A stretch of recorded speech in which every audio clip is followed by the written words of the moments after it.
Марсель Хакимович ул һәр вакытта да менә не алдың әле син теге саңга гилязин укып чыктымы? Укып чык. Менә мисал өчен обязательно укып чыгара кушадыр әйткәндә.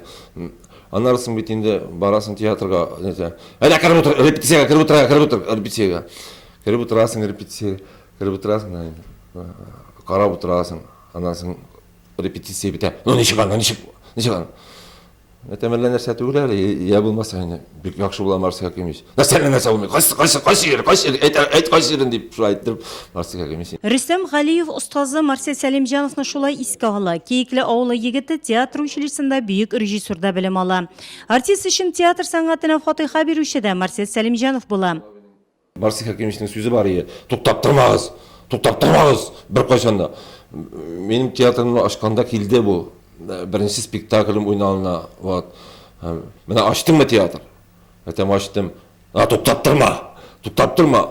Elmin ol vakitte tiyatr bir kişkine bir düt bilmeden tırkan kişkine tiyatr. Mine etem mene zdaniye juginde. Zdaniye kirek mi tiyatr yasasan tiyatrın bu samunçada da oynayıp bulan diyen bula. Marсель Хакимович. Mene indik işte süzler bilen. Tuttaptırma.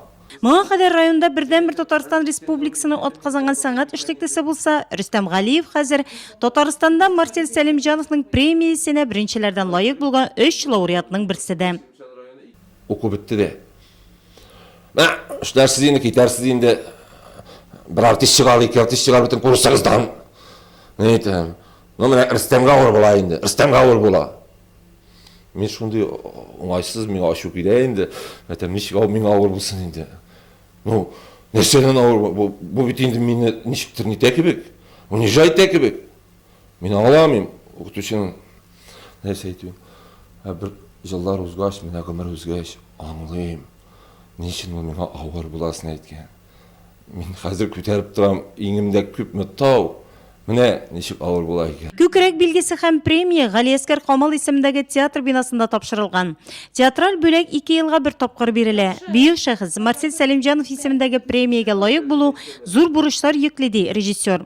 Сәхнәдә нәрсә әйтергә микән дип уйладым. Миңа бүләк биргәч, өч төрле уйлаган идем. Соңгысында тукталдым. Мин былай дидем. Мин Кариев була алмадым. Зур татар театрының нигезен құра алмадым. Мен Камал да бола алмадым. Шушы матур зур театрға исемімні қоя алмадым. Мен Марсель да бола алмадым. Артистлер гаиләсендә дөньяга килә алмадым. Прозат да бола алмадым. Зур урыс классигын Горькийны сәхнәгә қоя алмадым. Нишләр идем икән мин булсам алар урынында? Рөстәм Галиев булуда бик авыр әле монда.